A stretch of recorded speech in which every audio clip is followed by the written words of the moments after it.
साथ संगत जी, प्यार से कहना धन्यकार जी। और जिस भाव के लिए आप सत्संग करने आए हैं कि संतों का जो दिल होता है, भक्तों का जो दिल होता है, वो इतना ही मुलायम होता है। जैसे कहा भी जाता है कि संत हृदय नवनीत समान, कि एक मक्खन की तरह कि थोड़ी सी आंच लगने पर जैसे वो मक्खन पिघल जाता है, वैसे ही हमारे भी संतों के भाव इस तरह होते हैं मन में कि खुद तो जले हुए दीपक की तरह होते ही हैं, पर साथ में ये भी चाहते हैं कि और भी ज़्यादा से ज़्यादा दीपक जो बुझे हुए हैं उनको रोशनी दी जाए।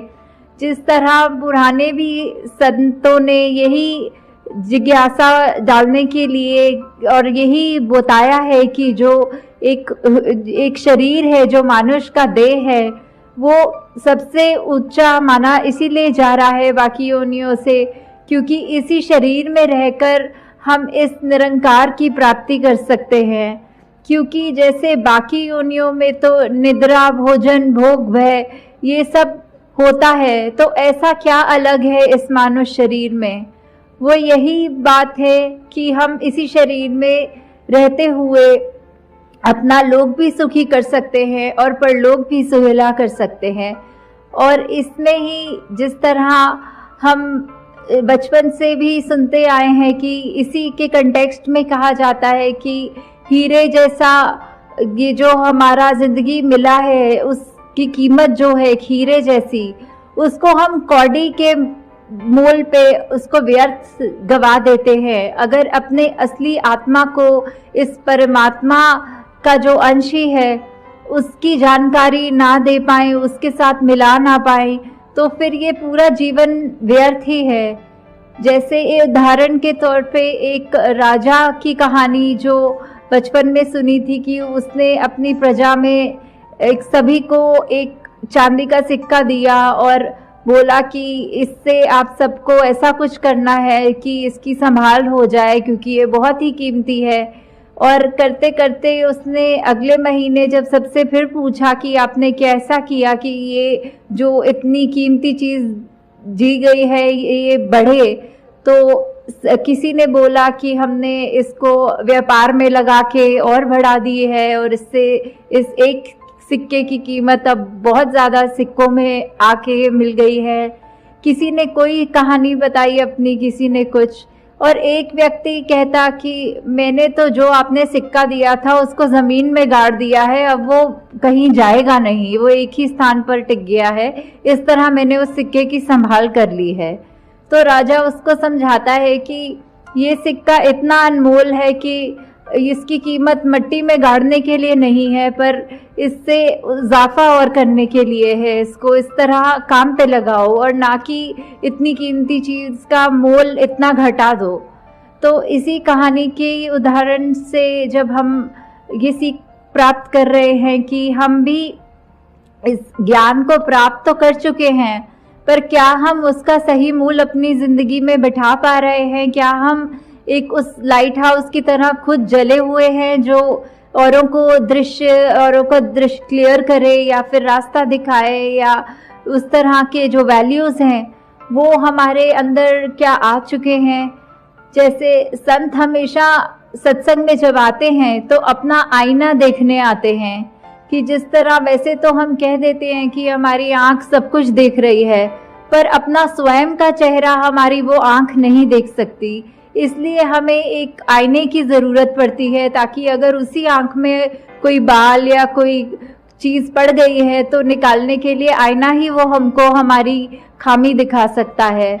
उसी तरह जहाँ सत्संग की तो ये महत्व है ही, और सेवा और सिमरन को भी हमें जीवन में ज़्यादा से ज़्यादा उतारना है। और तभी हमें ये भी साथ में अपने आप को एनालाइज करना है कि अगर जो भक्तों की जो अवस्था कही जाती है, संतों की अवस्था कही जाती है, तो हम उसमें अपने आप को देखें कि इतने युगों युगों से जिस तरह जो गुण बताए हैं संतों के, क्या वो सब हम में हैं, या अभी भी प्रतिदिन भी अगर कोई सत्संग करके भी हम अपनी उन खामियों को दूर नहीं कर पा रहे हैं। तो निरंकार से पल पल ये अरदास करें कि कभी भी अगर हम प्रतिदिन संगत भी जा रहे हैं तो उसका अभिमान ना करें, पर ये माने कि जिस तरह एक रेत में अगर एक रेत का कण उठा लें कि उतनी हमारा रोज का सत्संग सेवा सिमरन करना भी उतने के ही मूल्य है इतने बड़े रेगिस्तान में। तो वैसे ही निरंकार हम पे कृपा करे कि हम जहाँ खुद अपनी जागृति से अपने आप को हर पल निरंकार के सहारे, निरंकार के एहसास में पल पल बताएं अपना दिन, उसी तरह जो भी अपने निजी जीवन में हमसे जिससे हमारी बातचीत हो सके, या कोई प्रतिदिन कोई स्कूल की एज से, या वो घर बैठे पड़ोसियों से, या कामकाज के क्षेत्र में जिससे हम बात कर पाएं, वो हमारे कर्म ही इतना हमको ऐसा बनाए झलकाए वो हमारे कर्म हमारे अंदर की सब अपने आप ही हमसे पूछें कि आप कौन सी सत्संग में जाते हो, अपने साथ आपके साथ ही मिले इस संगत आने को तैयार हों, और अपने आप को भी जहाँ उनकी आत्मा है जो अभी निरंकार से वंचित है, इस परमपिता परमात्मा का ज्ञान नहीं है, वो भी जल्दी से जल्दी अपने ये जीवन मरण के मुक्त को खत्म कर पाएं। साथ संगत जी प्यार से कहना धन निरंकार जी। बोलिए सतगुरु माता सुदीक्षा सविंदर हरदेव जी महाराज की जय। सतगुरु के प्यारे प्यार से कहना जी धन निरंकार जी। शासन जी कहा गया है, जब भी देखता हूँ आईना मेरी जगह तू नजर आता है। शासन जी क्या मोहब्बत करने वाले की शक्ल बदल जाती है? शायर पूछता है, हर बार तू ही नजर आता है, प्यार तो दिल ने किया, इन आँखों को क्या हो गया, ये भी तेरी सूरत की दीवानी हो गई। शासन जी प्रभु भक्ति में प्रीत में क्या आनंद आया, बुद्धि में और कुछ आता ही नहीं। शासन जी एक 60 वर्ष की वृद्ध माता सतगुरु के प्रेम में दीवानी आज भी देखने को है। शासन जी सतगुरु की भक्ति और प्रीत रोम रोम में छाई हुई है। शासन जी उनका नाम यशोदा है। उनका पति सब्जी मंडी में सब्जी व फ्रूट का कार्य करता था, उसका नाम भी प्रेम था। शासन जी एक शाम यशोदा ने अपने पति को 100 का नोट दिया और हाथ जोड़कर विनती की, मेरी आपसे हाथ जोड़कर प्रार्थना है, इसे अवश्य पूरा करना। इस 100 के नोट से सब्जी मंडी से 2 किलो मीठे मीठे बेर लाता। तो शासन जी पति ने कहा, मेरे पास बहुत रुपए हैं, मैं बेर ले आऊंगा।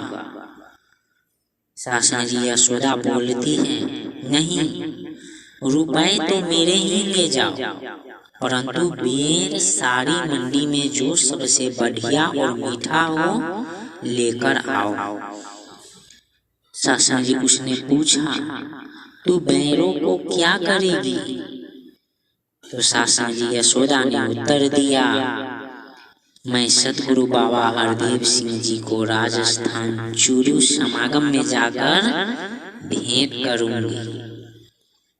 शासन जी आज शाम को जरूर बेर लाकर देना। तो शासन जी पति ने कहा, तेरे शरीर में ताकत नहीं, तू ज्यादा चल नहीं सकती, कहीं आ जा नहीं सकती, शासन जी, चूरू बहुत दूर है, मान लो तू वहां पहुंच भी गई। कहाँ सतगुरु बाबा हरदेव सिंह जी, कहाँ तू बुढ़िया, वहां लाखों में उन तक कैसे पहुंचोगी? तो शासन जी वो बोली, मेरे सतगुरु बड़े दयालु है, दासी को अवश्य अपने गले लगाएंगे, मेरी भेंट स्वीकार करेंगे। शासन ये लाखों में मुझे पहचान लेंगे, मैं इसकी दीवानी। तो शासन जी पति देव ने उसके अगाध प्रेम को देखा, अच्छे से अच्छे 2 किलो बेर एक पॉलीथीन में लाकर दिए। और शासन जी यशोदा जी घर आए, बैरों को एक बर्तन में डालकर एक एक बेर का निरीक्षण करने लगी। मेरे सद्गुरु महाराज इसे खाएंगे। और शासन जी जब चूरू में पहुंची, यशोदा जी सोचने लगी और रोने लगी, हाय मैं कितनी नासमझ हूँ, बेर लाई, कोई थाली प्लेट नहीं लाई, इसे सतगुरु के आगे कैसे भेंट करूं। लेकिन शासन जी यशोदा जी ने हिम्मत नहीं हारी, जिधर से शोभा यात्रा आ रही थी उधर चल पड़ी। परंतु यहाँ कोई जानकार नहीं है, थाली किससे मांगूं। शासन जी हिम्मत की, एक घर का दरवाजा खटखटाया, दरवाजा खुला, एक महिला ने दरवाजा खोला। यशोदा जी ने उस महिला के चरण पकड़ लिए, मुझे अपने घर से एक थाली दे दो, मैंने अपने सतगुरु को बेर भेंट करने। शासन जी महिला कहती है, हम नहीं जानते हैं तू कौन है, कहाँ से आई है, थाली लेकर भाग गई तो। शासन जी यशोदा जी ने हाथ जोड़कर कहा, मेरा सारा सामान आप रख लो, पर कुछ देर के लिए मुझे एक थाली दे दो, जितने रुपए चाहे मैं रुपए दे दूंगी, परंतु एक थाली दे दो, वापिस कर दूंगा। शासन जी बार बार महिलाओं के पांव पड़ने लगी। महिला ने भी सद्गुरु प्रेम की दीवानी को देखकर थाली अंदर से लाकर दी और कहा, चलो मैं भी देखती हूँ तेरा कौन प्यारा है, मुझे भी साथ ले चलो। तो शासन जी जब सद्गुरु बाबा हरदेव सिंह जी की पालकी हजारों लाखों गुरु सिख से घिरी शोभा यात्रा में देखी, मेरे सद्गुरु प्यारे आ गए। शासन जी यशोदा जी में अचानक शक्ति आ गई, शोभा यात्रा की भीड़ में घुस गई, हाथ में थाली बेरों से भरी। सेवादारों ने रोकने की कोशिश भी की और कहा, लाओ हम थाली सद्गुरु तक पहुंचा देंगे, परंतु यशोदा ने किसी की नहीं सुनी। आंखों में आंसू, हाथों में बेरों की थाली, पालकी के पास भीड़ को चीर कर पहुंच गई।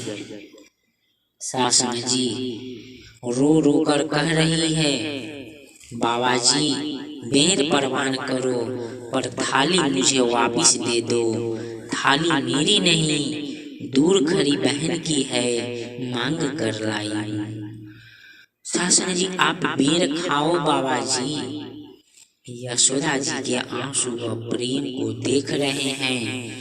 थाली हाथ में सतगुरु ने ले ली, पूज्य राजमाता जी और माता जी को बेर दिए, परंतु यशोदा जी रोए जा रही है, सतगुरु के निहार रही है और बार बार कह रही है, थाली मुझे दे दो, बेर खा लो। बाबा जी भी उसके हृदय के प्रेम को देखकर बैठे थे, खड़े हो गए। बड़ा आशीर्वाद देने लगे, मुस्कुराने लगे। यशोदा भोली बार बार फिर भी दोहरा रही है, थाली वापिस दे दो, मेरी नहीं है मांग कर लाई हूँ। थाली वापिस बाबा जी ने दे दी, परंतु बाबा जी यशोदा के प्यार का उत्तर अपनी मधुर मुस्कान से दे रहे थे। बाबा जी उसे देखते रहे जब तक यशोदा सामने थी। जिसने थाली दी थी उसे जब खाली थाली वापस दी तो उसे अब वो थाली को नमस्कार करने लगी, माथे के साथ लगाने लगी। अब वो यशोदा के चरणों पर नमस्कार करने लगी। वो महिला कहती है, धन तेरा सद्गुरु प्रेम है और धन तेरा सद्गुरु है जिसका तुझे आशीर्वाद मिला। इतनी भीड़ में भी तुझे गले लगाया। ये वास्तविक प्रेम हमारे सद्गुरु की देन है। शासन जी, आज शासन जी हमारे बीच सद्गुरु बाबा जी नहीं है, लेकिन शासन शरीर रूप में नहीं है, लेकिन वो अभी भी हमारे बीच में है। और आज शासन जी सद्गुरु माता सुदीक्षा जी महाराज दुनिया में प्रेम भक्ति बांट रहे हैं। आज लाखों इंसान निरंकार प्रभु को अंग पाकर प्रेमा भक्ति का आनंद ले रहे हैं, प्रेमा भक्ति का आनंद ले रहे हैं। शासन जी प्यार से कहना जी। धन्यवाद।